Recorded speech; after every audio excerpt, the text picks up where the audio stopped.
तो हम लोग बात कर रहे थे डाइजेस्टिव सिस्टम, लाइफ प्रोसेस में डाइजेस्टिव सिस्टम पे एक क्लास हुआ है और आज सेकेंड क्लास है उसका, डाइजेस्टिव सिस्टम का।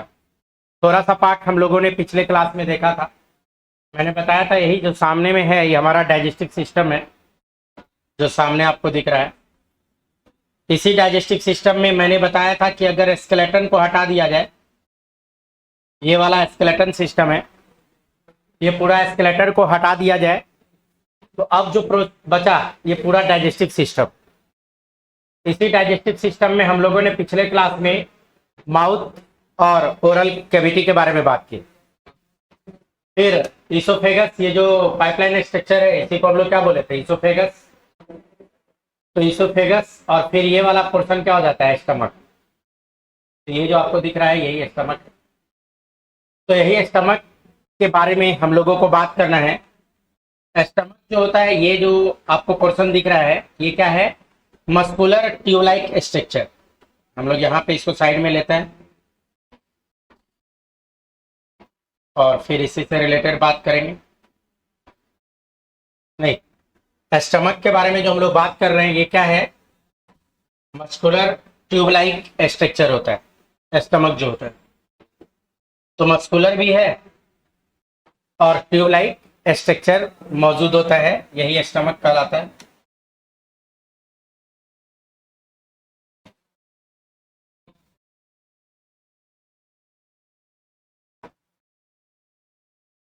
नहीं, तो इसी को हम लोग क्या बोल रहे हैं, स्टमक यही है। स्टमक जो होता है ना, ये क्या है, पूरा एलिमेंट्री कैनाल अगर देखा जाए, ये जो एलिमेंट्री कैनाल आ रहा था, तो एलिमेंट्री कैनाल का सबसे वाइडर पार्ट होता है, सबसे चौड़ा पार्ट होता है। अगर ऊपर इधर इसोफेगस पकड़िए, इधर है ना, सब पकड़ के खींच दीजिए तो इस तरह से ट्यूब लाइक जो स्ट्रक्चर बनेगा। तो इसमें सबसे मोटा वाला पार्ट हमारा स्टमक ही है। यही जो मोटा वाला पार्ट आएगा वो क्या बोलेंगे, स्टमक। तो muscular tube like structure stomach की जो हम लोग बात करते हैं, ये क्या होता है, मस्कुलर ट्यूब लाइक स्ट्रक्चर मौजूद होता है स्टमक का। अब जो स्टमक है, तो स्टमक में जो हम लोग बात करते हैं, नहीं तो ये रहता कहाँ पे, अगर पूछा जाए कि ये किधर सिचुएटेड होता है, तो हमारे बॉडी का, जैसे मैं इधर सीधा खड़ा हो जाऊं तो किस साइड में, तो ये लेफ्ट साइड में, लेफ्ट साइड में रहेगा। तो बॉडी का ये लेफ्ट साइड में सिचुएटेड होता है क्या, स्टमक। और जैसा कि मैंने बताया ये क्या है, वाइडेस्ट पार्ट, वाइडेस्ट पार्ट है किसका, एलिमेंट्री कैनाल का, widest part of alimentary canal. आप ये भी बोल सकते हो बैग लाइक स्ट्रक्चर है, बैग लाइक है, नहीं, बैग लाइक स्ट्रक्चर होता है हमारे एलिमेंट्री कैनाल का। अगर हमारा स्टमक इम्पिटी हो, खाली हो, जब खाली रहता है तो इसका जो शेप दिखता है जे शेप दिखता है। इम्पिटी स्टमक कैसा दिखेगा हमारा, स्टमक जो है कैसा दिखेगा, तो जे शेप। जे बोले तो इंग्लिश लेटर का जो जे हम लोग लिखते हैं, नहीं, इसके शेप की तरह दिखता है। एक्चुअल में स्टमक को चार भाग में बांट दिया गया। ये जो स्टमक है इसको अगर आप देखोगे तो इसको चार भाग में बांटा जाता है स्टमक। तो स्टमक में जो बांटा जाता है, जैसे अगर मैं बाहर निकाल लूं, स्टमक जो जे शेप का आपका है, इस तरह से एक काम करता है, निकाल के दिखाता है। पायलोरिक, फंडस, बॉडी और एंट्रम की यहाँ पे बात करते हैं। जो स्टमक को देखना है, हटाऊं, इसको हटा दो, क्या हट जाएगा, ये जैसे उस पे आएंगे हट जाएगा। तो ये कैसा होता है, जे शेप का होता है और इसमें पार्ट वाइज इसको बांट दिया गया है। अगर मैं पार्ट दिखाऊं इसका, इसका पार्ट, तो वो देखो स्टमक उधर जो है, तो ये वाला जो पोर्शन है स्टमक का, तो मैं एक काम करता हूं, लीवर हटा दे रहा हूँ यहाँ से, लीवर का पूरा पोर्शन फिलहाल हटा रहा हूँ ताकि आपको क्लियर दिखे। देखो स्टमक में एलिमेंट्री कैनाल जो आएगा ईसोफेगस, तो सबसे पहले यहाँ पे आएगा, और ये वाला जो है कार्डियक इंस्फिंक्टर कहलाता है। जो बताया था कि फूड जो ऊपर से आएगा तो फूड को अंदर लेना है, तो इंस्फिंक्टर मसल से इसको गाइड करता है फूड को कि अंदर आने देना है कि नहीं। ये कार्डियक इंस्फिंक्टर, जिस जगह कार्डियक इंस्फिंक्टर इंटर हुआ, अगर इसी जगह कार्डियक इंस्फिंक्टर जो यहाँ पे इंटर हुआ है, इसी जगह पे अगर इस पोर्शन की बात करें, ये वाला इसके ऊपर का रीजन, ये फंडस रीजन का, ये वाला कौन सा रीजन हो जाएगा? फंडस। स्टमक का ये फंडस वाला रीजन हो जाएगा। तो ये फंडस वाला रीजन हो गया। और नीचे और आएंगे, जैसे सिर्फ स्टमक को अगर मैं निकालूं यहां,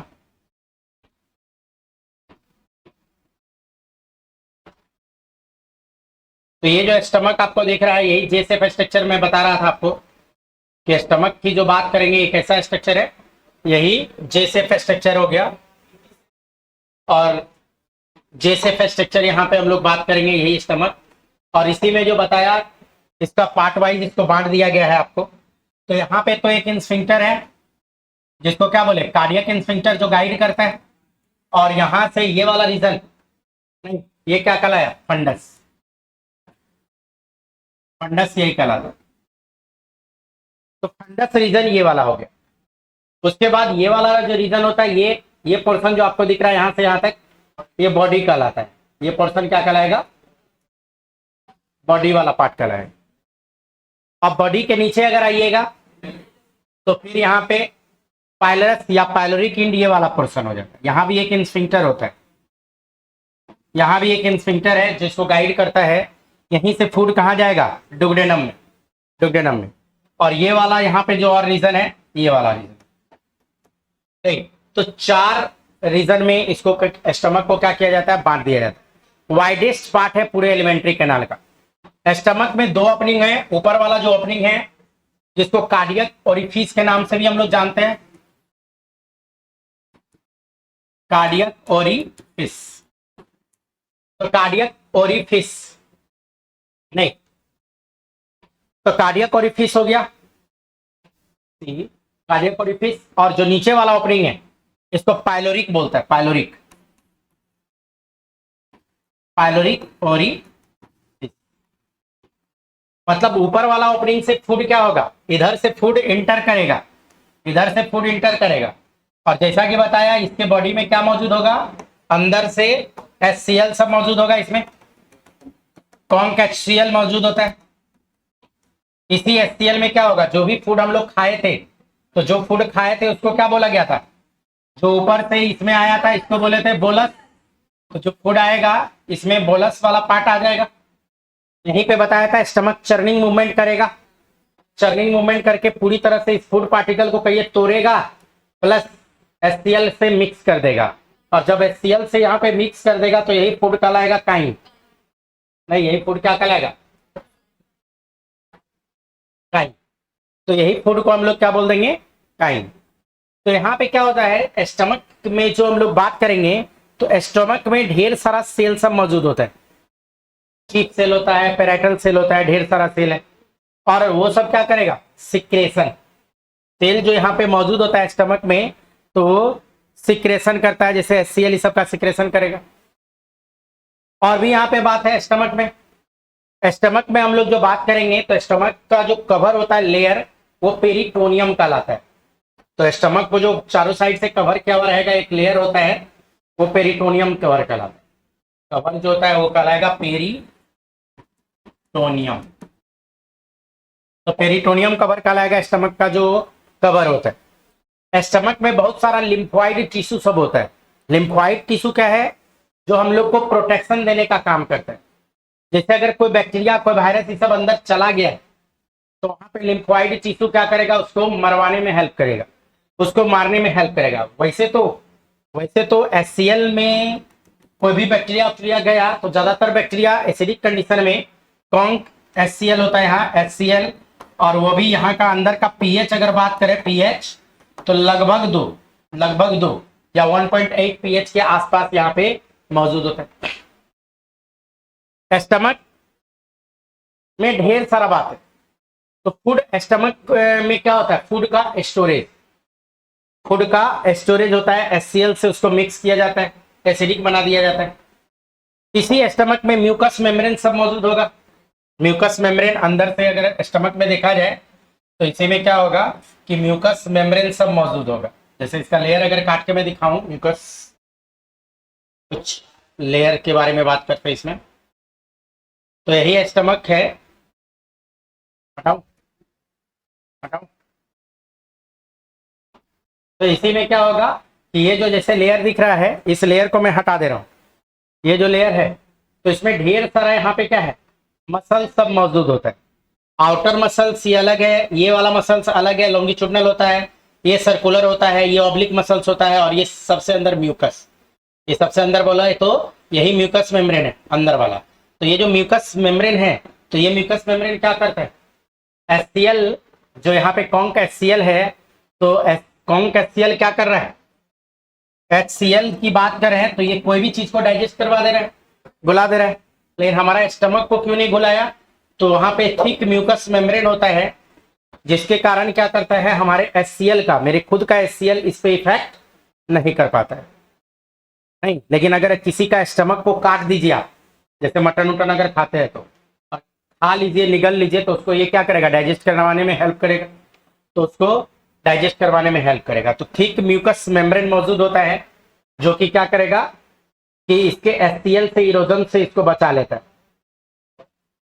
अब क्या है कि स्टमक में जो आपको इस तरह से जिगजैग जिगजैग दिख रहा है, ये सब जिगजैग जिगजैग जो दिख रहा है, इसको रूज बोलते हैं, रूज, RUGA। नहीं, तो ये जो बोलते हैं इसमें क्या हो जाता है, ये जस्ट लाइक सिल्वर, जैसे मान लो ये कपड़ा है और कपड़ा को हम ऐसे ऐसे मोचार दें, सही, तो इस तरह से रहेगा। लेकिन कब मिलेगा ये रूज, कब कब मिलेगा, इम्पिटी स्टमक में ये देखने को मिलता है। इम्पिटी, अगर स्टमक पूरी तरह से खाली है तो उसमें ये देखने को मिलेगा, अगर खाली नहीं है तो फिर देखने को नहीं मिलेगा। स्टमक में इतना काफी है। स्टमक के बाद एक दूसरा स्टेप में हम लोग आए तो लीवर, सेकेंड स्टेप में अगर हम लोग आए तो इसमें हम लोग को क्या देखना है, लीवर। तो लीवर की जो बात करेंगे उसको देखो, तो यहाँ पे ये जो दिख रहा है यही लीवर है, ये जो हमारा डाइजेस्टिव सिस्टम में दिख रहा है यही लीवर है, जिसको जिगर भी बोलते हैं, नहीं कलेजी भी बोलते हैं, नहीं मम्मी लोग बोलती है मेरा कलेजे का टुकड़ा है, या जिगर, हाँ जिगर जिगर। इस पे तो ढेर सारा गाना भी है, नहीं, ये देखो लीवर, थोड़ा आप क्लोज व्यू लेते हैं इसका, ज्यादा ले लिए, नहीं, ये देखो। तो उसमें जो हम लोग बात कर रहे हैं ये वाला पोर्शन, ये यही पोर्शन क्या है, हमारा लीवर है। नहीं, लीवर जो होता है हमारा, ये कहिए कि बहुत ही ज्यादा बिजी होता है। हमारे बॉडी में सबसे ज्यादा जो रिएक्शन चल रहा होता है, एट ए टाइम हजारों रिएक्शन हमारे लीवर में चल रहा होता है, एट ए टाइम हजारों रिएक्शन हमारे लीवर में चल रहा होता है। हमारा लीवर जो डेवलप करता है, इंडोडर्मल ओरिजिन होता है, लगभग 1.5 kg के आसपास का हमारा लीवर होता है। हमारा लीवर जो है ये क्या है, इंडोडर्मल ओरिजिन होता है, इंडोडर्म से बना होता है, इंडोडर्मल ओरिजिन। लीवर का ये जो पूरा लीवर है ये वाला, अगर इसके वेट की बात करूं, वेट लगभग 1.5 kg के आसपास का होता है। लीवर कितना होगा, 1.5 kg के आसपास का लीवर होता है। 1.5 kg के आसपास का हमारा क्या है, लीवर है। नहीं, लीवर जो पाया जा रहा है, तो अगर ऐसे मैं रहूं तो ये किधर आ रहा है, थोड़ा राइट साइड में, तो आप बोल सकते हो कि ये राइट साइड में होता है, राइट साइड की बात करता है। तो लीवर का पोजीशन में अगर हम लोग जाए तो राइट साइड में बड़ा लोब होता है और फिर इसका छोटा लोब होता है, तो राइट साइड में हमारा लीवर होता है। एक्चुअल में लीवर जो है इसको बांट दिया गया है, इसमें अगर गौर से देखें तो बीच में ये कैल्सीफॉर्म लिगामेंट होता है, इसका नाम है कैल्सीफॉर्म लिगामेंट।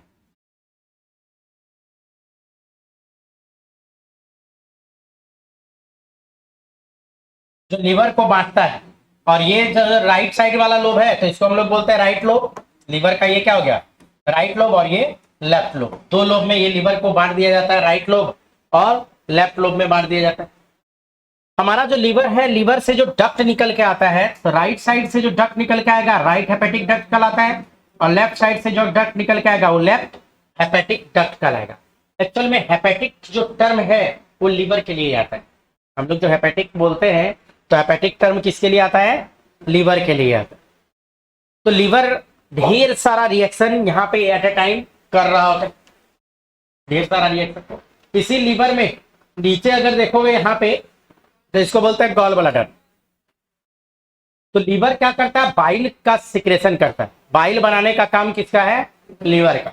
और वो बाइल को स्टोर जो करेगा, स्टोर तो कहां पे करेगा, गॉल ब्लैडर में बाइल को स्टोर किया जाता है। बाइल का जो स्टोरेज की अगर हम लोग बात करें तो गॉल ब्लैडर में स्टोर करेगा।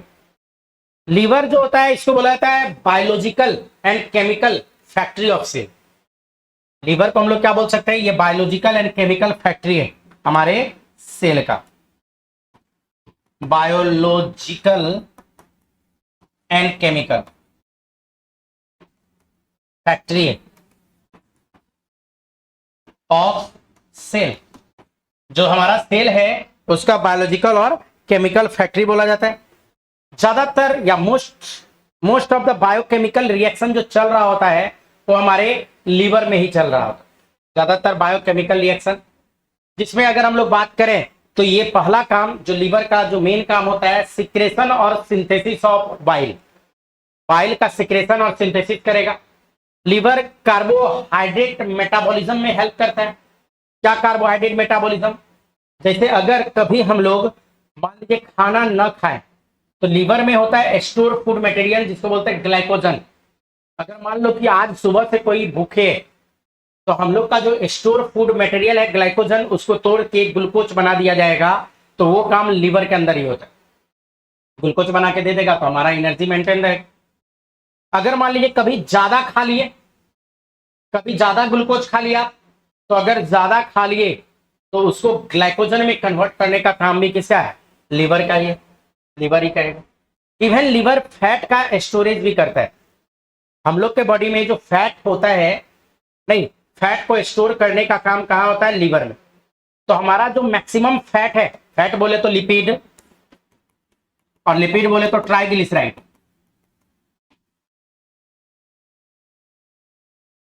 ट्राइग्लिसराइड हमारा बॉडी का स्टोर फूड मटेरियल में से आता है।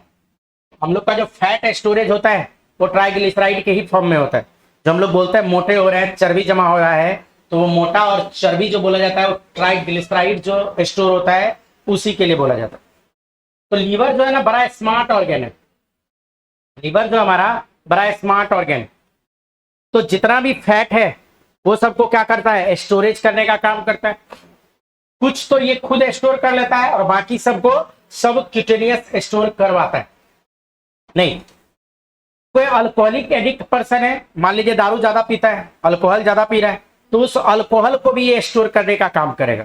एक्चुअल में अल्कोहल को फैट में कन्वर्ट कर देता है और फिर स्टोर कर लेता है। तो इसीलिए बोला जाता है जो लोग या जो पर्सन दारू ज्यादा पीते हैं तो उसका क्या हो जाता है, लीवर डैमेज हो जाता है। नहीं, क्यों लीवर डैमेज हो गया, आप लोग को मैंने बताया था कि जो फैट होता है, फैट, तो फैट में दो ही चीज होता है, अल्कोहल प्लस एसिड। अगर आपको याद हो तो बताया था, अल्कोहल में ग्लिसरॉल और दूसरा fatty acid, glycerol plus fatty acid मिलकर लिपिड बनाया था। तो जो अल्कोहल पिया तो ये कुछ ज्यादा एडवांस है, तो ये कहता है कि बर्बाद क्यों जाने दें, फूड मटेरियल है, स्टोर कर लेते हैं। बस उसी स्टोर करने के चक्कर में ये क्या करता है, फैट बनाना स्टार्ट करता है। और फैट बना बना के सब क्यूटेनियस तो जमा करेगा ही, लीवर में भी स्टोर करने लग गया। तो लीवर का जो सेल है हेपेटिक सेल होता है। लीवर का अगर सिंगल सेल की बात करूं या इसका यूनिट अगर बोला जाए यूनिट, तो हेपेटिक सेल या लीवर का सेल भी बोल सकते हो। हेपेटिक टर्म लीवर के लिए ही मिलनी आता है, हेपेटिक जो बोलते हैं। तो उसको ये क्या करता है, हेपेटिक सेल में स्टोर करना स्टार्ट कर देता है। और जो फैट को स्टोर किया इतना ज्यादा स्टोर कर देगा इतना ज्यादा स्टोर कर देता है कि अगर कोई सेल अगर मर गया तो उसको दूसरा सेल रिप्लेस करने में बड़ा टाइम लगा देता है। नॉर्मल केस में मान लीजिए सेल डिवीजन टाइम अगर कम था और उसमें इतना ना ठूस ठूस के भर दिया है कि वो सेल डिवाइड प्रॉपर नहीं कर पाता है, तो उसी के जगह जब तक 1 से 2 होता लीवर सेल तब तक वहां एक नया सेल ग्रो कर जाता है जिसका नाम है फाइब्रोब्लास्ट सेल। तो होता क्या है, हेपेटिक सेल धीरे धीरे घटते जाता है। लीवर में मैक्सिमम हेपेटिक सेल होना चाहिए, हेपेटिक सेल डाउन होते चला गया और फाइब्रोब्लास्ट ग्रो करते चला गया। हेपेटिक डाउन होते गया, फाइब्रोब्लास्ट ग्रो करता चला गया। इसी चक्कर में क्या हो जाता है कि लीवर का जो मेन सेल है जहां पे मेन वर्क होता वो वर्क हो नहीं पाता है। तो इससे वैसे लीवर को बोला जाता है अल्कोहलिक लिवरोसिरोसिस। एक डिजीज है, अल्कोहल पीने से लीवर का सेल डैमेज हो गया तो क्या कहलाता है, अल्कोहलिक लिवरोसिरोसिस। नहीं तो ये चीज हो जाता है। जगह दीजिए, नींद मार ले। तबियत ठीक है ना? हाँ, लेकिन तरीका है। अल्कोहल पीने से लोग फैटी होता है, लेकिन डेली पीजिए और एक लिमिट में पीजिए, लिमिटेशन चाहिए। अब ऐसा नहीं कि एक दिन पी लेंगे तो मोटा हो जाएगा। अगर ऐसा रहता तो पूरे दुनिया में कोई पतला दुबला दिखता क्या? कोई नहीं दिखता। नहीं, क्या हो गया?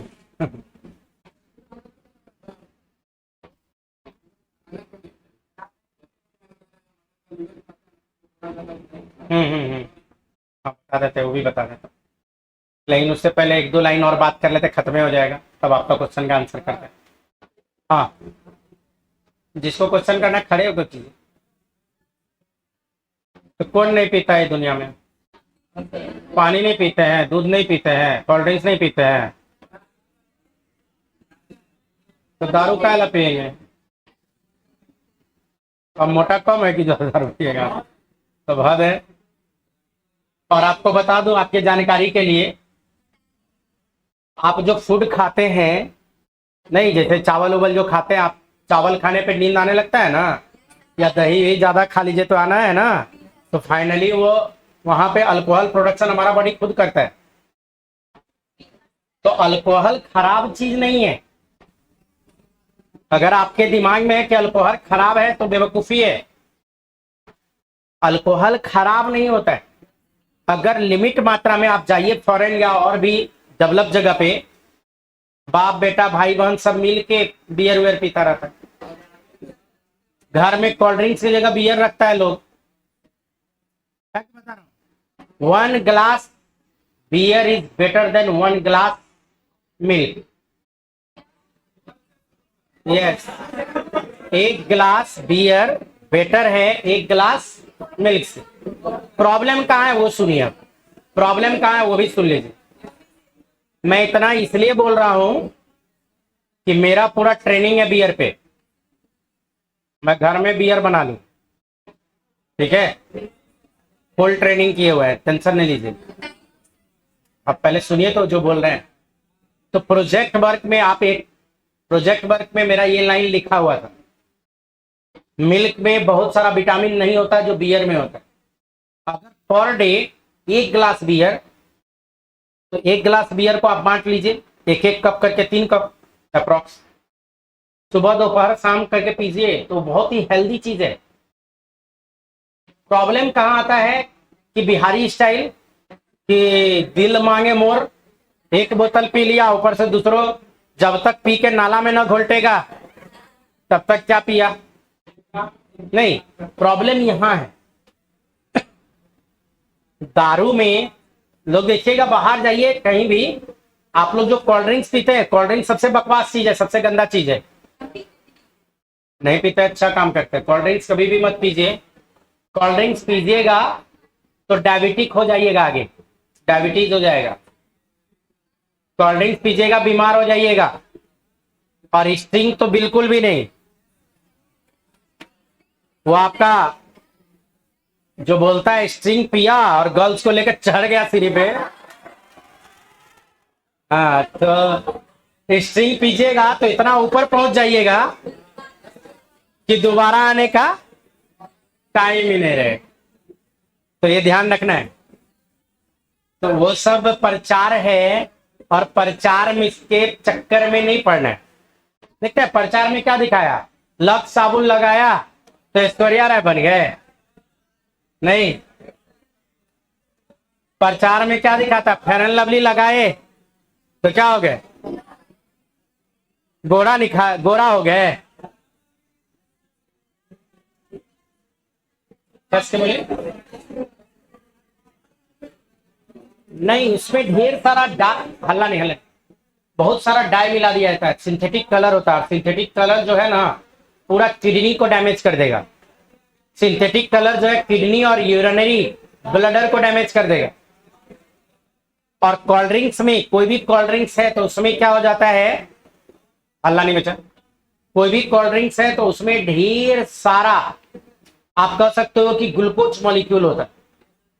आप जस्ट इमेजिन करो, एक ग्लास पानी लीजिए और उसमें कम से कम 20 चम्मच चीनी डाल दीजिए, आप घोल लीजिए और उसको पी लीजिए, तो कैसा लगेगा, अजीब लगेगा।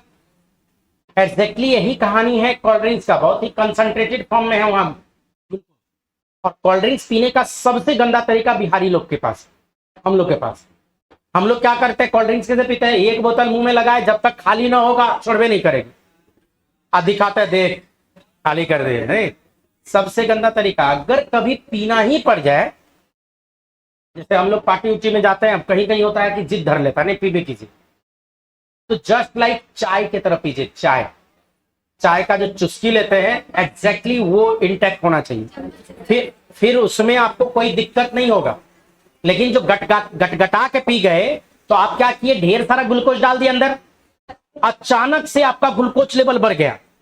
अब ग्लूकोज लेवल अगर अचानक से बढ़ जाए तो आपका पेनक्रियाज जो है वो स्ट्रेस कंडीशन में आ जाता है, वो ज्यादा से ज्यादा इंसुलिन का प्रोडक्शन करना चाहता है ताकि ग्लूकोज को खींच के कहां डाल दे, ब्लड में डाल दे।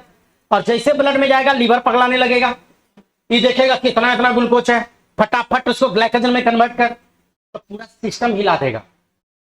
आप याद कीजिए एग्जाम का वो दिन या कल जैसे एग्जाम है और आज हम लोग पढ़ाई कर रहे हैं, नहीं जो साल भर में नहीं पढ़े थे वो पढ़ लिए एक दिन में। लेकिन क्या होता है, एग्जाम के जस्ट बाद देखेगा देह में जाने नहीं लगेगा, देह हाथ हिल रहा है, कोई कुछ बोल देगा तो समझे में नहीं आ रहा, हमको आता भी था, दिमाग खराब, देह खराब, बहुत लोग तो बीमार पड़ जाता है। क्यों, प्रेशर के कारण। एग्जैक्टली यही बात होता है आपके पेनक्रियाज के साथ। अचानक जो आप कोल्ड ड्रिंक्स डाल दिए, गटगटा के जो पी गए, तो वहां क्या होता है, हमारा पेनक्रियाज टेंशन में आ जाता है, क्योंकि उसका काम है ब्लड शुगर लेवल को कम करवाएगा। तो पेनक्रियाज का जो बीटा सेल होता है ना, वो दिक्कत कर देता है और वहीं से खेला स्टार्ट हो जाता है और आप आने वाले टाइम में डायबिटिक हो जाते हैं। तो इसीलिए ध्यान रखें।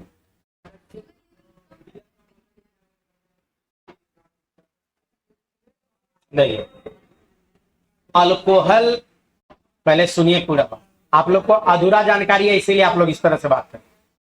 अल्कोहल कंटेंट जो है लिमिट में गया तो कोई इशू नहीं है। बियर में मुश्किल से 6 से 7% अल्कोहल रहता है, 3 to 7%। बियर में जो स्ट्रॉन्ग बियर आता है 7% अल्कोहल। 7% अल्कोहल का मतलब कितना हो गया, 100 ml पीजिएगा तो उसमें 7 ml क्या होगा अल्कोहल, और 7 ml कितना हुआ, 1 ठेपी के बराबर, 1 ठेपी। बाकी वाटर है, दूसरा कंटेंट है, तो अल्कोहल उसमें कम है। विस्की, ब्रांडी, रम, इस सब की जो आप बात कर रहे हो तो उसमें क्या होता है 40%, किसी में 50 है, किसी में 60%। और आप देखते हुएगा बिना पानी मिलाए हुए नहीं पीना है, नहीं तो वहां दिक्कत कर जाएगा। तो नॉर्मल अगर कोई अल्कोहल ले रहा है तो बिग इशू नहीं है। लेकिन अगर डेली डेली अल्कोहल ज्यादा पी रहा है तो अल्कोहलिक लिवरो सिरोसिस करा देगा, लीवर को डैमेज ही कर देगा। और लीवर गया तो फिर ढेर सारा जो रिएक्शन आपके बॉडी में हो रहा था वो नहीं हो पाएगा। चलिए अब इतना बता दिए तो इसका भी क्वेश्चन बता ही देते हैं। ये बच्चे का क्वेश्चन है, सर चिकन उकन का लीवर खाने से मना क्यों किया जाता है। एक्चुअल में चिकन जो बनाया जाता है, जो बॉयलर आप लोग खाते हैं या हम लोग खाते हैं, तो उसमें क्या होता है इंजेक्शन खूब डाला जाता है ताकि बेबी तेजी में बढ़े। उसको बढ़ाने के लिए जो इंजेक्शन बाहर से डाला, तो हार्मोन का कंसंट्रेशन उसके बॉडी में बहुत ज्यादा हो जाता है चिकन विकन में, है ना। बहुत सारा मेडिसिन इंजेक्शन डाला जाता है कि बीमार ना पड़े, और ये सब का मेटाबॉलिज्म कहाँ हो रहा है, लिवर में।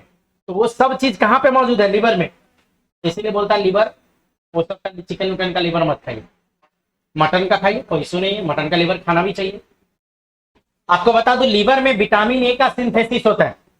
लिवर क्या करेगा, फॉर्मेशन ऑफ विटामिन ए या सिंथेसिस ऑफ विटामिन ए, जगह नहीं है इधर लिख दो, सिंथेसिस करवाएगा किसका, विटामिन ए का। तो कहेगा सर बाहर से खा लेंगे, कहा सिंथेसिस कराएगा। अगर लीवर की जो बात कर रहे हैं विटामिन ए का सिंथेसिस, बात नहीं पीछे, बात नहीं, उठाओ पीछे से, खड़े होइए ना। लीवर किस विटामिन का सिंथेसिस करता है, विटामिन कहां पे, पड़ोसी से पूछ लीजिए, इधर मुड़ी झुक गए, खड़े हो जाइए जल्दी जल्दी, किसका, बैठिए।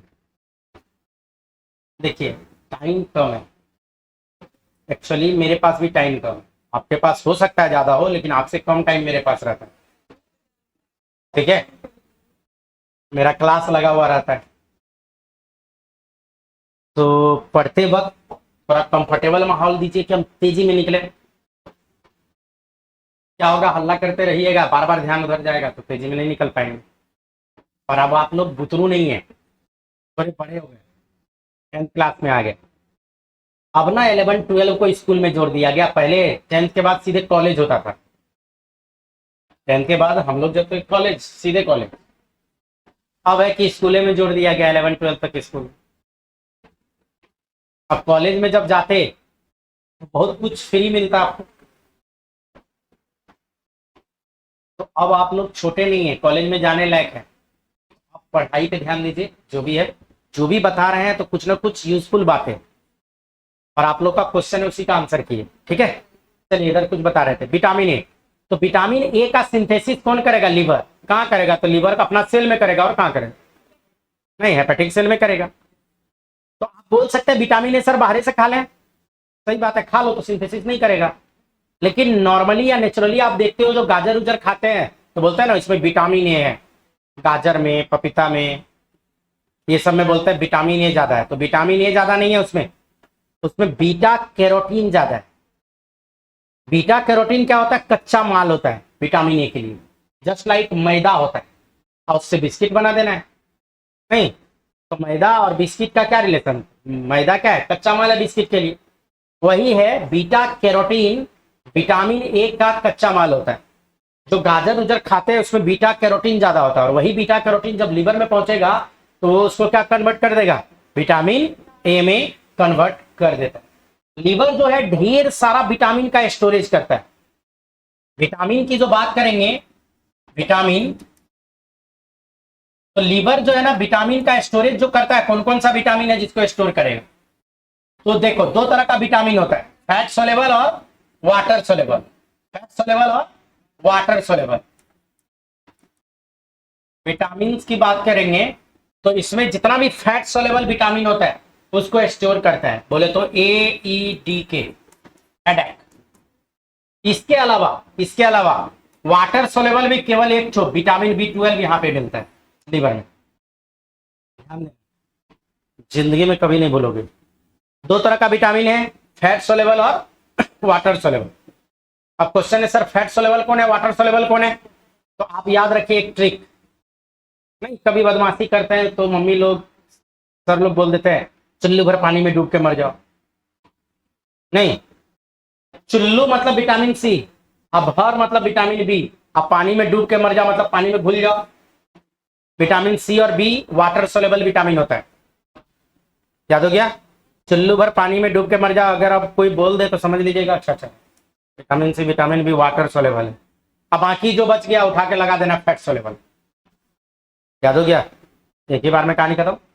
तो विटामिन देखो एडेक, AEDK, एडेक फैट सोलेबल होता है, विटामिन ADEDK के अलावा वाटर सोलेबल में केवल एक ही को स्टोर कर रहा है, विटामिन B12। नहीं तो लीवर में फैट स्टोर होता है, और जहां फैट स्टोर होगा तो विटामिन, फैट वाला विटामिन को स्टोर करके रखता है। केवल विटामिन 12 को एक अलग से ये स्टोर करने का काम करता है। लीवर ढेर सारा मिनरल्स को स्टोर रखता है। विटामिन का टाइप है बच्चा, विटामिन B12 का क्या यूज है ये सुन लीजिए। हमारे आरबीसी के मेचुरेशन में हेल्प करता है। हम लोग का जो ब्लड बनता है, तो जब ब्लड बनता है हमारा जो आरबीसी है, तो शुरू में साइज बड़ा होता है, शुरू में इसमें न्यूक्लियस होता है हमारा आरबीसी में, इमेच्योर आरबीसी में। लेकिन यही जो मेचुरेशन होता है तो थोड़ा साइज भी छोटा होता है और इसका न्यूक्लियस को हटा दिया जाता है। तो इसमें विटामिन B12 का बहुत बड़ा रोल है मेचुरेशन में। तो ये चीज होता है। तो खैर, स्टोर करेगा मिनरल्स को। लीवर जो है ढेर सारा मिनरल्स को स्टोर करता है, आयरन को, कॉपर को, जिंक है, कोबाल्ट है, मोलिब्डेनम है, ढेर सारा मिनरल्स है जिसको स्टोर करने का काम करता है लीवर। और यही रीजन है कि प्रेग्नेंट लेडीज जो थी पहले के टाइम में, जितनी भी प्रेग्नेंट लेडीज थी उसको बोला जाता था कि लीवर खिलाइए, कलेजी खिलाइए। क्यों? क्योंकि प्रेगनेंसी के टाइम में ढेर सारा मिनरल्स का रिक्वायरमेंट होता है, ढेर सारा विटामिन का रिक्वायरमेंट होता है, और लीवर एक तरह से कहिए रिजर्वायर था नहीं। तो यहाँ पे विटामिन मिनरल्स सब इसको क्या करता है, स्टोर करने का काम करता है। कौन? लीवर। लीवर के बाद जो नेक्स्ट हमारे पास है पेनक्रियाज, जो अगला हम लोग को पढ़ना है। पेनक्रियाज के बारे में थोड़ा बात करेंगे अब। तो पेनक्रियाज, लीवर में इतना काफी है आप लोग के लिए। देखो पेनक्रियाज में निकाल रहा हूं, हटाओ, हटा दो।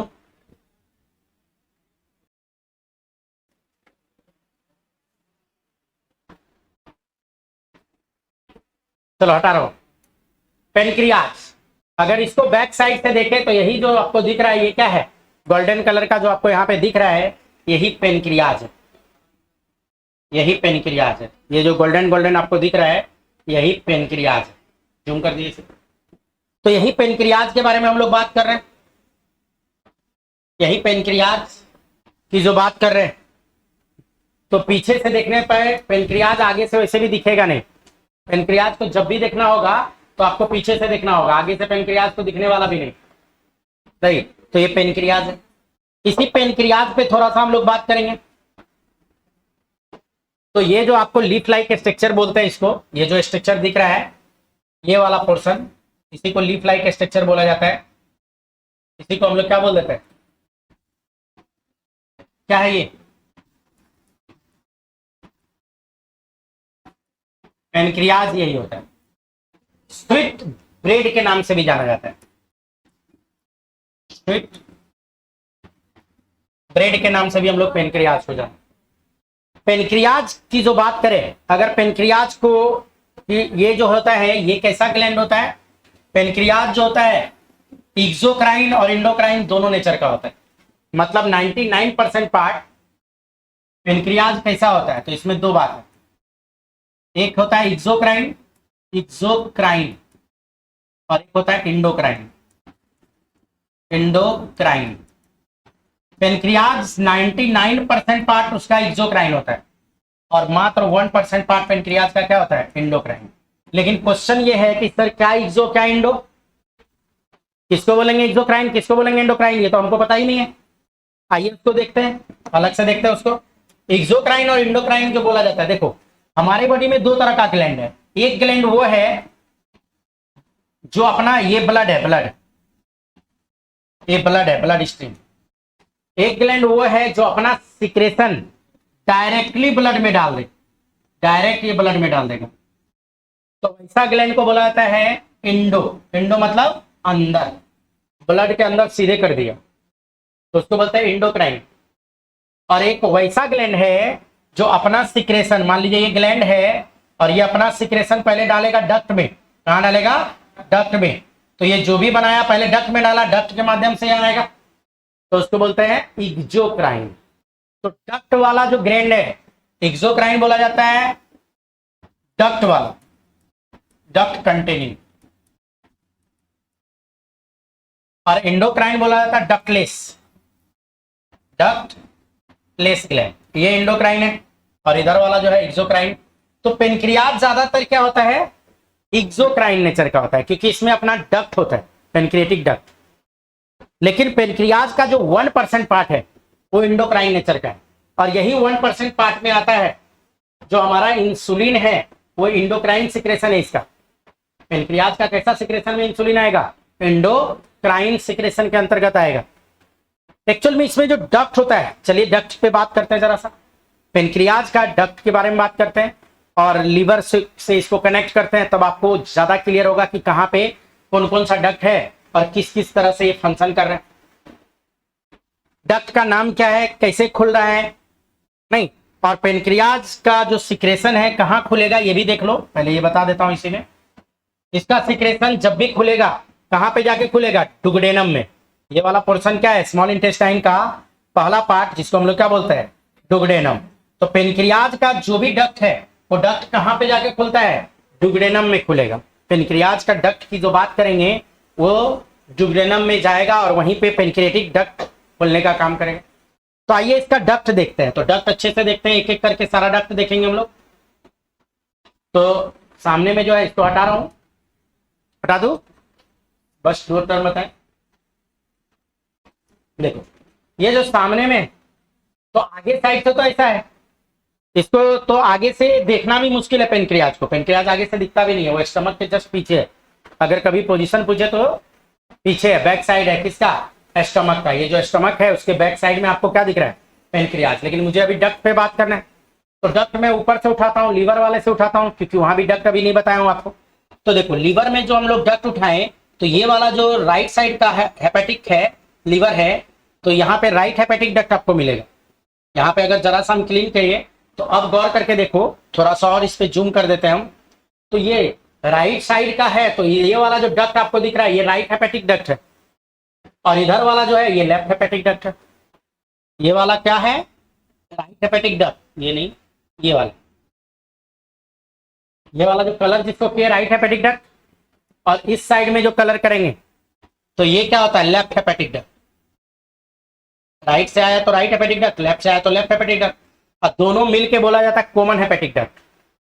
राइट और लेफ्ट वाला दोनों मिल गया तो क्या कहलाएगा, कॉमन हेपेटिक डक्ट। अभी हेपेटिक डक्ट है, हेपेटिक बोले तो लीवर का डक्ट है, याद रखिएगा। राइट से आएगा तो राइट हेपेटिक डक्ट, लेफ्ट से आएगा तो लेफ्ट हेपेटिक डक्ट, दोनों मिल गया एक जगह तो कॉमन हेपेटिक डक्ट। ये गॉल ब्लैडर है, यही गॉल ब्लैडर है, का नाम होता है सिस्टिक डक्ट। इसके डक्ट का क्या नाम है, सिस्टिक डक्ट। तो इधर से आएगा तो सिस्टिक डक्ट, तो सिस्टिक डक्ट क्या लेके आएगा, बाइल। इधर से भी क्या आएगा, बाइल, तो ये बाइल डक्ट कहलाता है। ये वाला डक्ट कौन सा है, बाइल डक्ट। तो पहले ये वाला डक्ट है इसका, ये वाला डक्ट क्या कहलाएगा, सिस्टिक डक्ट, और ये वाला डक्ट क्या कहलाएगा, कॉमन बाइल डक्ट। अब आ जाते हैं इसके बैक साइड में, ये पेनक्रियाज के अंदर गया हुआ है, तो पेनक्रियाज वाला डक्ट हटा रहे हैं। पेनक्रियाज का ये वाला डक्ट है एक पेनक्रिएटिक डक्ट जो ब्लिंक करता हुआ दिख रहा है, इस डक्ट का क्या नाम है, पेनक्रिएटिक डक्ट। तो इधर से आया पेनक्रिएटिक डक्ट, इधर से आया कॉमन बाइल डक्ट, ये दोनों डक्ट यहाँ पे आके मिल जाता है, और जिस पॉइंट पे मिलता है उसको बोलते हैं हेपेटोपेनक्रिएटिक एम्पुला। ये वाला पोर्शन जो है जिसको कलर किए हुए हैं, इसी का नाम क्या है, हेपेटोपेनक्रिएटिक एम्पुला। इधर से हेपेटिक है, इधर से पेनक्रिएटिक है, इधर से हेपेटिक है, इधर से पेनक्रिएटिक है, और एम्पुला बोला जाता है। यहाँ पे बल्ज पार्ट हो जाता है, थोड़ा स्वेलिंग हो जाता है, दूगो डक्ट मिलेगा तो थोड़ा मोटा हो जाएगा, तो उसी का नाम पड़ गया हेपेटोपेनक्रिएटिक एम्पुला। और वही आके कहाँ खुल जाता है, डुगडेनम में। वही आके कहाँ खुलता है, डुगडेनम में। तो यही जो मैंने बताया आपको सारा डक्ट के बारे में, तो मैं एक काम करता हूं, सब बता रहे, फिर से बता रहे, टेंशन नहीं लीजिए। इधर बैक साइड से इसको ले लेते हैं थोड़ा, इधर से भी लीवर को काट लेते हैं।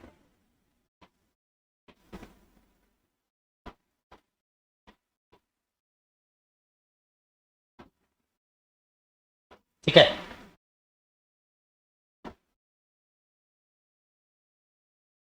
यहाँ पे जो लीवर सब डक्ट सब है, चलो इसी पे बात कर लेते हैं।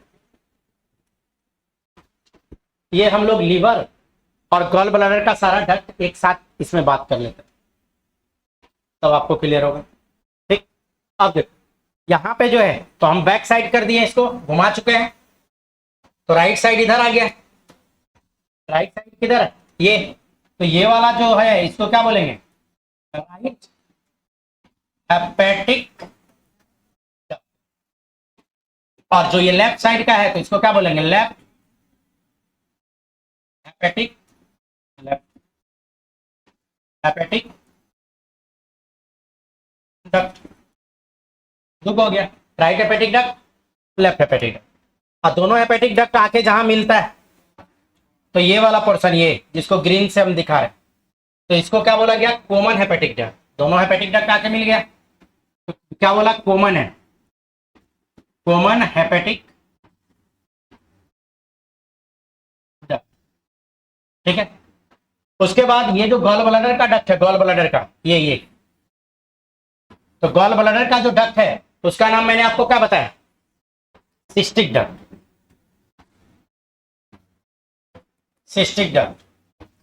अब देखो सिस्टिक डक्ट से भी क्या आएगा, बाइल आएगा, और इधर से भी क्या आएगा, बाइल आएगा, दोनों से बाइल ही आना है। और जब दोनों से बाइल आएगा तो नीचे वाला जो ये डक्ट है इसको बोलते हैं बाइल डक्ट, ये वाला, ये नीचे तक जो गया हुआ है यही कहलाता है कॉमन बाइल डक्ट। लिख देता हूं, कॉमन बाइल डक्ट कहलाता है।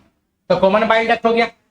और ये पेनक्रियाज का डक्ट है, ये वाला जो पोर्शन है ये जो आया पेनक्रियाज का डक्ट है, तो ये वाला डक्ट क्या कहलाएगा, पेनक्रिएटिक डक्ट, पेनक्रिएटिक डक्ट कहलाया। और जिस जगह दोनों डक्ट मिलता है, जिस जगह दोनों डक्ट मिलेगा उधर से पेनक्रिएटिक ये, तो थोड़ा सा स्वेलिंग हो जाता है, थोड़ा सा यहाँ पे स्वेलिंग दिखेगा, हाँ फूल जाता है। तो यही जो फूल गया स्वेलिंग दिखता है इसी को बोलता है हेपेटो, हेपेटो बोले तो इधर का पेनक्रिएटिक एम्पुला, क्या नाम है इसका, hepato pancreatic ampulla, hepato pancreatic, hepato pancreatic,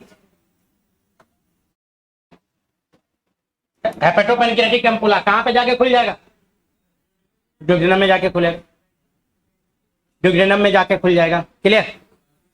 bile duct को गाइड करता है स्फिंक्टर ऑफ बॉयडेन, बाइल डक्ट को गाइड करता है स्फिंक्टर ऑफ बॉयडेन, यहां पे होता है स्फिंक्टर ऑफ बॉयडेन।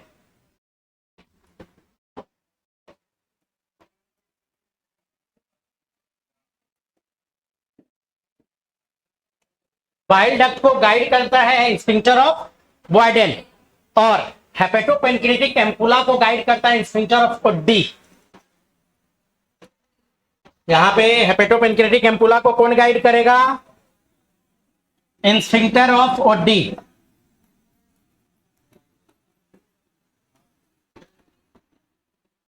ODDI, ओडी नहीं, ये इसको गाइड करने का काम करता है कि कब किसको खोलना है, कब किसको खोलना है, कब किसको नहीं खोलना है। तो स्फिंक्टर ऑफ बॉयडेन और स्फिंक्टर ऑफ ओडी बता दिया, क्लियर है। Sphincter of Boyden, sphincter of Oddi, हट जाओ, बस बस, ज्यादा लिख दिया क्या, समझ में आया। राइट, देखो सिंपल सा चीज है, राइट हेपेटिक डक्ट से आएगा तो right hepatic duct, right side से आया राइट, लेफ्ट साइड से आया तो लेफ्ट, ठीक। उसके बाद क्या बताया कि दोनों मिल गया, दोनों लीवर का डक्ट मिला तो क्या कहलाया, कॉमन हेपेटिक डक्ट।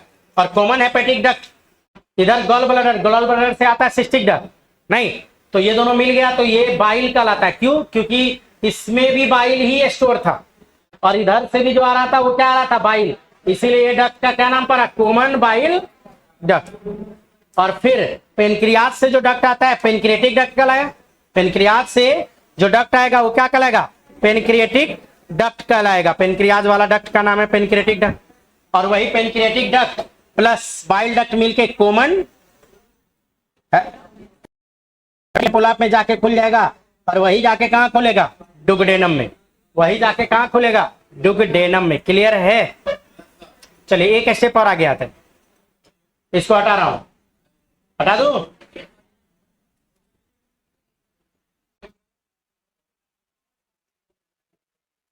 सामने में एक फिगर दिख रहा है, ये पूरा फिजियोलॉजी है। इसी पे बात कर लेते हैं, इसी पे बात कर लेते हैं। कुछ कुछ नहीं दिख रहा है, नहीं? थोड़ा जूम कर लूं क्या? अब दिखा? नहीं दिखा तो एक काम करते, रुकिए, फुल फिगर एक पेज में ले रहे हैं और हम बात कर लेते हैं, टेंशन मत लीजिए, सब समझ में आएगा। देखिए, हम लोग के पास फूड मटेरियल में तीन ही चीज है जिसका हम लोग को क्या करवाना है, डाइजेशन। जैसे हमारा जो डाइजेशन करवाना है, तो हमारे पास जो फूड मटेरियल में है, कार्बोहाइड्रेट है, ये तो दिख रहा होगा, प्रोटीन और लिपिड। मैं फिर से लिख दूं क्या? दिख रहा है? कार्बोहाइड्रेट, प्रोटीन और लिपिड। कार्बोहाइड्रेट का डाइजेशन कहां से स्टार्ट होता है? तो देखो यहां लिखा हुआ माउथ, स्टमक, स्मॉल इंटेस्टाइन। फिर से लिख देता हूं, माउथ है, स्टमक है और स्मॉल इंटेस्टाइन की बात कर रहे हैं। आखिर कहां पे किसका डाइजेशन होगा और कौन डाइजेशन करवाएगा? कहां पे किसका डाइजेशन होगा और कौन डाइजेशन करवाएगा? नहीं, आपके पीछे, आपके पड़ोसी में, या दोनों उठिए एक साथ, चलिए उठिए। हाँ, सोचना नहीं, उठ जाना, दोनों दोनों दोनों, चलिए उठ जाइए बुतरू। हाँ, अब बता दीजिए आप दोनों मिलके कॉमन बाइल डक्ट कैसे बनता है?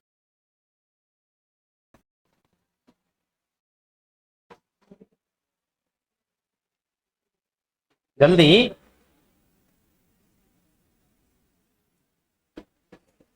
इतना में तो आ जाता, अगर आता तो। कितने लोग को पता है कॉमन बाइल डक्ट? अब बाकी को गायब हो गया क्या? हाथ उठाना चाहिए ना। चलो ये बता दो, ये बता दो, गॉल ब्लैडर क्या चीज को स्टोर करता है? कस के बोलना, बाइल जूस। बाइल कहाँ बन रहा था बच्चा? तो बतियाइएगा तो गड़बड़ हो जाएगा, और बार बार एक ही चीज के लिए ना बोलना पड़े।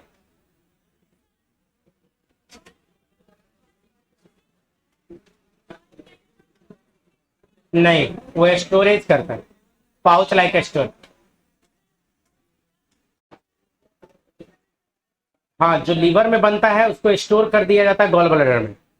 बनते गया स्टोर करते गया, बनते गया स्टोर करते गया। जब हम लोग खाना खाते हैं ना, जब खाना खाएंगे, जब हमारा फूड स्टमक से निकल के किसी के हार्मोन गॉल ब्लैडर को दबाता है, और जैसे दबाएगा तो उसमें भरा पड़ा क्या था, बाइल। तो बाइल पुछ से निकल के बाहर आ जाएगा डुगडेनम में। इमल्सिफिकेशन ऑफ फैट करता है कौन? क्या करेगा बाइल? Emulsification of fat. नहीं, हायर क्लास में आइएगा तो फिर बाइल के बारे में और भी बात करना है, बाइल में ढेर सारा बात है। चले जल्दी करते हैं, फिर मेरा टाइम इधर हो गया। पेनक्रियाज में बताया कि pancreas exocrine as well as endocrine दोनों ग्लैंड होता है। एक्सोक्राइन उसका 99% पार्ट है, इंडोक्राइन 1% पार्ट है। नहीं, बात नहीं बच्चों, बात पीछे एक बिल्कुल नहीं। अब मोबाइल तो बिल्कुल नहीं, तब तोड़ देंगे आप लोग। बुतरू है अभी, मैं पहले भी बताया हूं कि आपका जो सीनियर है, सीनियर का जो सीनियर है और उसका भी जो सीनियर है, उसको तो मजाल ही नहीं होता मेरे क्लास में मोबाइल निकाल लो,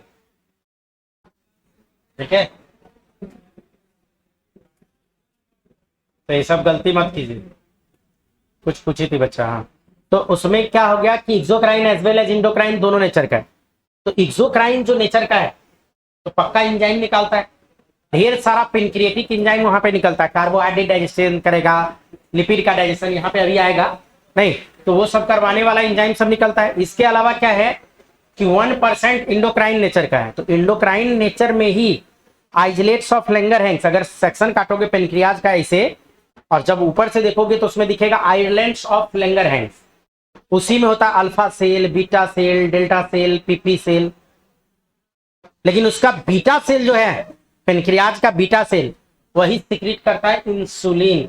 इंसुलिन का क्या वर्क है? ब्लड शुगर लेवल को कम करेगा।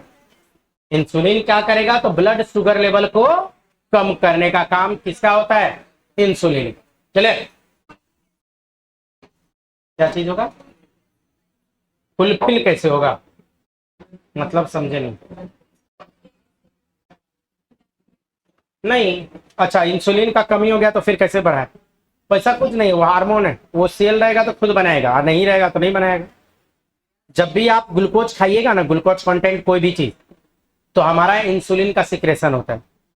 काहे कि कोई भी कार्बोहाइड्रेट फाइनली टूट के, वही सब बताने जा रहे हैं। बोर्ड पे नजर दिखिए, देखिए अभी आपका क्लियर हो जाए। तो माउथ में क्या होता है? मैंने पिछले क्लास में भी बताया था, हमारा कार्बोहाइड्रेट, हमारे फूड में मेनली 3 चीज है, तो उसमें कार्बोहाइड्रेट में बताया था पॉलीसेकेराइड का डाइजेशन हमारे माउथ में ही होता है। और यहाँ पे एक एंजाइम है जिसका नाम है सलाइवरी एमाइलेज, बताया था। सलाइवरी एमाइलेज नाम का एंजाइम है जो किस पे एक्शन करता है? तो पॉलीसेकेराइड पे एक्शन करके इसको डाइसेकेराइड में तोड़ देगा, बोले तो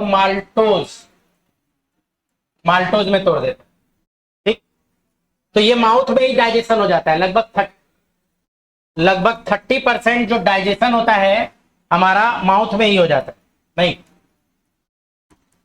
माल्टोज में तोड़ देता है डाइसेकेराइड। अब क्या हुआ कि ये आ जाएगा कहां? हमारे स्टमक में। और जैसे हमारे स्टमक में आएगा, तो स्टमक में क्या होता है? हमारे कार्बोहाइड्रेट का डाइजेशन रुक जाता है। क्यों रुक गया? क्योंकि स्टमक का पीएच कितना होता है? अप्रोक्स 2 के आसपास। स्टमक का पीएच क्या होता है? अप्रोक्स 2 के आसपास। हाँ जी, आपके पीछे, आपके भी पीछे, उठ जाओ। सलाइवरी एमाइलेज कहाँ एक्शन करता है?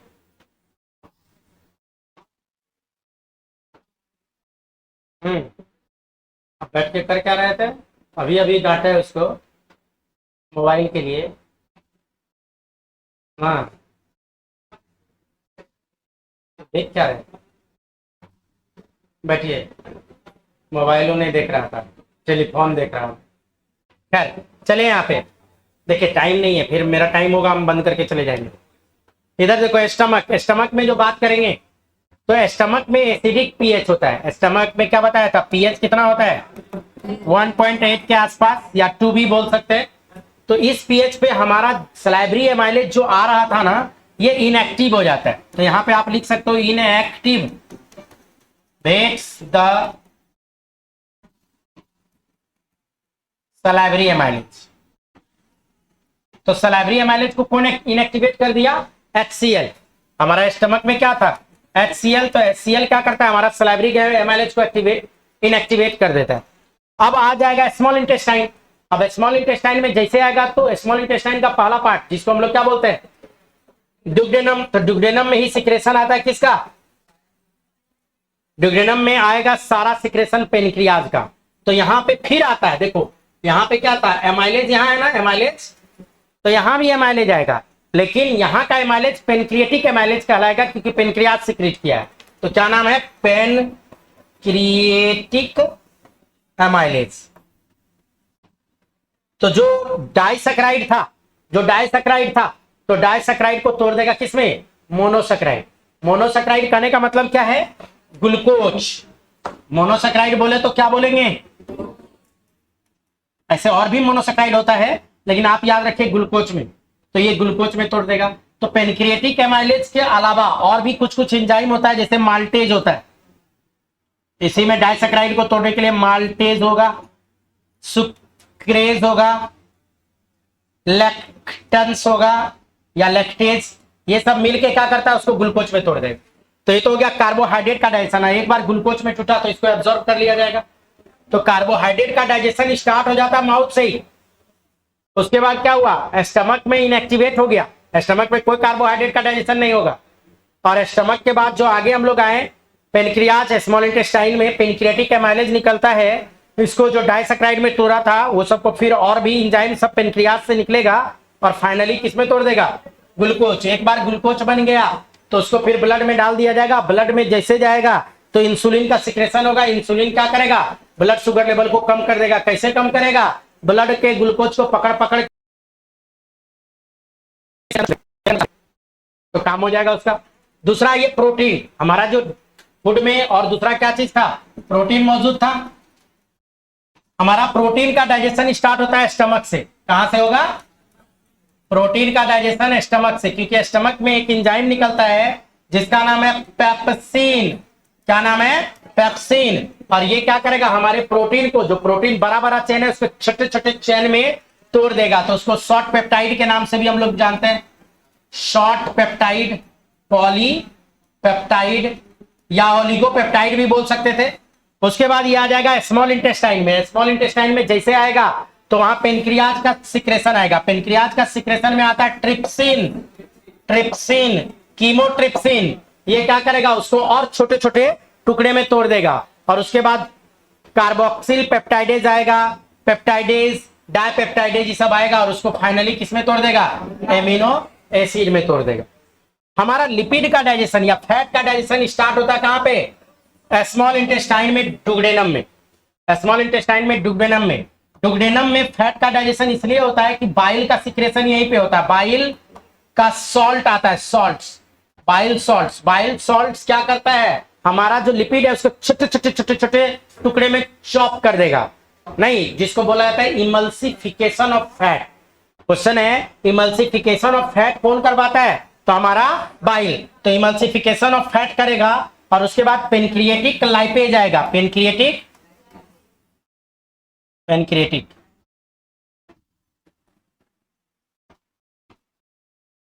लाइपेज जो है हमारे लिपिड को पूरी तरह से डाइजेस्ट करवा देगा। क्लियर है, क्लियर है।